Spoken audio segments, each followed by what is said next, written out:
tendría que haber mandado algo más pequeño. La otra cosa por la que les ofrezco disculpas es porque sería muy difícil mencionar a todos los médicos militares que han participado en la investigación en estos pocos minutos. Entonces he elegido, y les ofrezco disculpas por eso, a 7 médicos militares. El primero de ellos, a ver, ¿cómo era?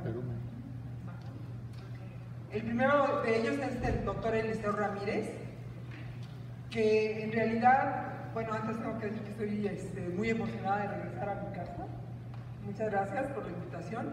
El doctor Eliseo Ramírez se graduó en la Escuela Nacional de Medicina en 1909, ingresó al ejército, él fue director de Sanidad Militar en 1924 a 1926 y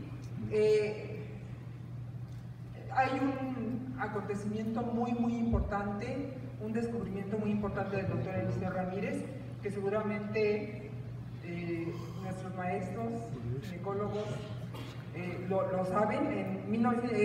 El doctor Eliseo Ramírez fue el primero que hizo citología exfoliativa vaginal.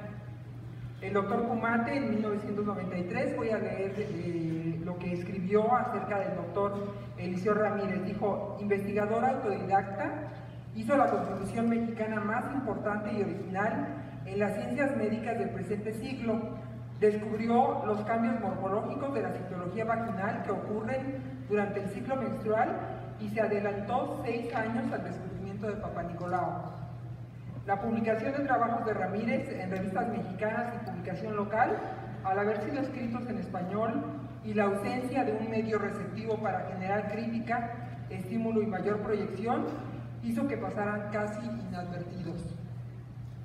Todavía existe controversia y hay algunos medios que aseguran que el doctor Papa Nicolau reconoció los trabajos del doctor Eliseo Ramírez en su obra. Después está el doctor Jorge Meneses Hoyos. El doctor Jorge Meneses Hoyos fue Premio Nacional de Ciencias en 1945 y fue muy reconocido en Francia. Él fue nombrado Caballero de la Legión de Honor de Francia, miembro honorario de la Sociedad Francesa de Angiología e Histopatología, miembro correspondiente de la Sociedad Francesa de Cardiología y miembro honorario del Colegio de Literatura de México. Sus publicaciones no solo eran en francés, en español, en inglés, en alemán, en italiano, y eran de una variedad increíble. Algo muy importante del doctor Meneses fue que, al parecer con una técnica del doctor Carlos Gómez del Campo, otro médico militar, realizaron la primera coronariografía en 1944 a nivel mundial. Después ya vienen los investigadores que nosotros conocimos. Me da mucho gusto ver aquí a alumnos, a profesores, a compañeros médicos militares. El doctor Juan García Ramos, que después lo vería yo en el Centro de Investigación y Estudios Avanzados, cuando a nosotros nos dio clase de fisiología y de repente no sabíamos por qué un señor nos estaba hablando de cosas que no entendíamos, del polígrafo y cómo funcionaba el polígrafo, y le preguntábamos que qué eran esas rayitas en el quimógrafo, y él amablemente volteaba y decía: ¿cuáles rayitas? ¿Cuáles rayitas? Después compartimos con él algunas fiestas. Era una persona muy agradable y era un investigador muy notable. En todos los libros de fisiología ustedes pueden encontrar sus referencias del doctor García Ramos, porque él fue el que descubrió el mecanismo de la arritmia supraventricular, entre otras cosas. El doctor García Ramos realizó estudios en el Instituto Rockefeller y en la Universidad Johns Hopkins. Fundó múltiples laboratorios de fisiología en diferentes universidades, en la Universidad de Colima, en la Universidad Nacional Autónoma de México, en la Universidad de Querétaro. Recientemente sus restos fueron trasladados a la zona de Hombres Ilustres en Querétaro, y voy a leer algo que él dijo en una cátedra de Anuyes, donde estaba hablando acerca de Claude Bernard. Al final dice: he querido mostrar que no es suficiente decir que se es experimentador y considero que hay dos clases de investigadores: los que sacrifican los hechos a sus ideas, y los otros, los buenos, los que sacrifican sus ideas a los hechos que van encontrando. Los primeros son sistemáticos, apasionados, quieren imponer sus ideas a los hechos y como consecuencia a los hombres. Son los promotores de ideas inútiles y a menudo perjudiciales. Los otros son los verdaderos sabios. Tienen la calma de espíritu necesaria para sentir la duda que les permitirá sacrificar sus ideas a la verdad. Huyen de la discusión ociosa y persiguen su trabajo, generalmente en una vía. Buscan enseñar el camino de la ciencia sin meterse mucho en los asuntos que se desenvuelven a su alrededor. Y eso pasaba con el doctor García Ramos. Después, ahora me toca hablar del doctor Kumate, que como nuestro profesor el doctor Limón lo vimos en pláticas de horas sin un solo acordeón y en forma muy amena. El doctor Kumate es actualmente investigador emérito, nivel 3 del SNI. Fue secretario de Salud en 1988 a 1994, y entre otros premios tiene la medalla Belisario Domínguez del Senado de la República.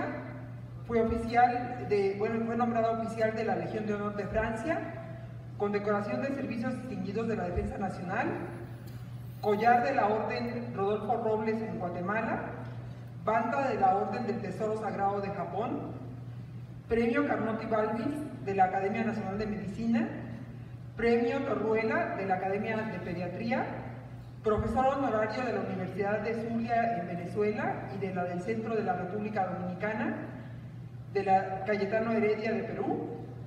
Y hace 2 años, cuando cumplió 90 años, en una entrevista, dijo: solo puedo decirles que si volviera a nacer, pediría ser mexicano de Mazatlán, médico de niños, y servir a México mejor de lo que podría haberlo hecho hasta ahora.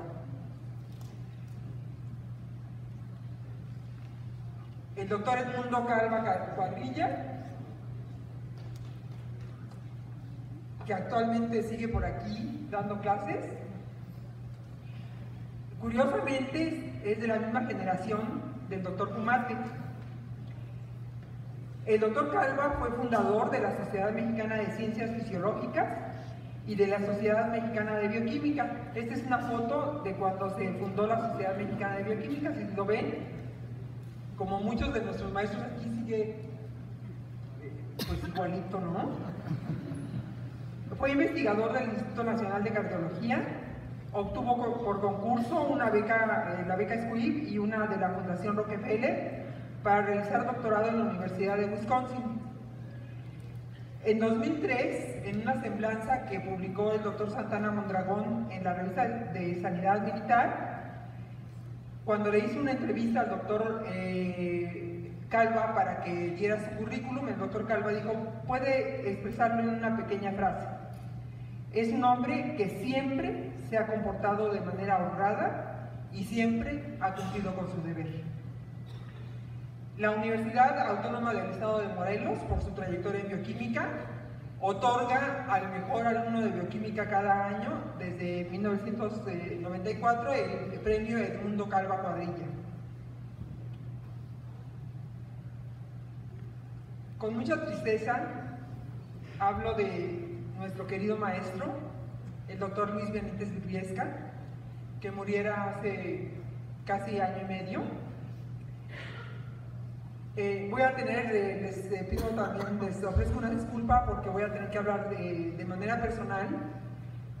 El doctor Benítez fue el que me abrió el paraíso de la investigación. Gracias a él me pude dedicar a investigación. Él me codirigió la tesis de licenciatura y de maestría. Y hablar con el doctor Benítez hasta hace año y medio era un torbellino de arte, de investigación, de todo, porque lo mismo podía estar hablando del último artículo de Science o Nature, o de quiénes eran los mejores tenores que habían interpretado a Papageno en La flauta mágica. Hablar del currículum del doctor Benítez se llevaría muchas horas. Hay un evento muy importante en México, que es el desarrollo de la revista Archives of Medical Research, que fue la primera revista indizada en el Journal of Citation Reports de México. Y el doctor Benítez Briviesca fue el que logró esto. Por otra parte, hace más de 25 años, el doctor Benítez empezó a estudiar el papel, cuando nada se sabía de esto, de las metaloproteinasas en la invasión neoplásica. Y sus artículos fueron los primeros en este campo a nivel internacional. El doctor Benítez recibió muchos premios, entre otros el Aida Weiss por investigación oncológica, el Guillermo Montaño Islas por investigación oncológica. Y les digo, hablar del doctor Benítez sería llevarse muchas horas. Fue un investigador muy, muy importante para México y a nivel internacional. Y también con mucha tristeza hablo del doctor José Luis Jorge Amezcua Gastelum. Esta es una foto del bautizo de mi niña, porque era el padrino de mi hija. El doctor Amezcua se graduó en la Escuela Médico Militar en 1977, hizo maestría y doctorado en farmacología. Si el doctor Benítez me abrió el universo y el paraíso de la investigación, el doctor Amezcua me permitió llegar a sitios en donde se desarrollaba la investigación de punta a nivel internacional. El doctor Amezcua publicó 2 artículos con el doctor Salvador Moncada que fueron muy importantes para sin embargo no reconocidos, en 2 premios Nobel que se otorgaron. Uno es el del papel del ácido acetilsalicílico en la agregación plaquetaria, y gracias a esos descubrimientos se supo que la aspirina protegía en el corazón y se les dio el premio Nobel de Medicina en 1988 a Bain, Samuelson y Bergstrom, pero el doctor Moncada fue la primera vez que fue excluido. El doctor Amezcua participó en uno de estos experimentos y sus publicaciones fueron muy citadas, más de 1000 citas. El otro fue la participación del óxido nítrico en vasodilatación. El doctor Amezcua participó, dio muchos premios, fue mi director, junto con el doctor Benítez, de la tesis de licenciatura y maestría, y posteriormente fue mi director de tesis de doctorado, y gracias a él pude estar en estancia postdoctoral con el doctor Moncada en Estados Unidos y en otras partes. El doctor Amezcua nos dejó en 1996. Finalmente,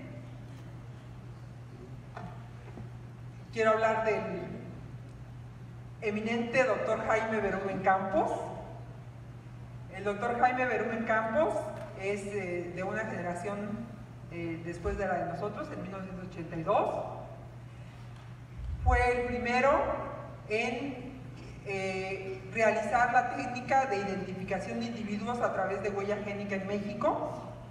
Él se graduó en la Escuela Médico Militar y posteriormente inició la maestría de bioquímica en el Centro de Investigación y Estudios Avanzados del Politécnico, pero se dio cuenta de que las estructuras celulares eran demasiado grandes y entonces quiso estudiar la estructura del DNA y cambió,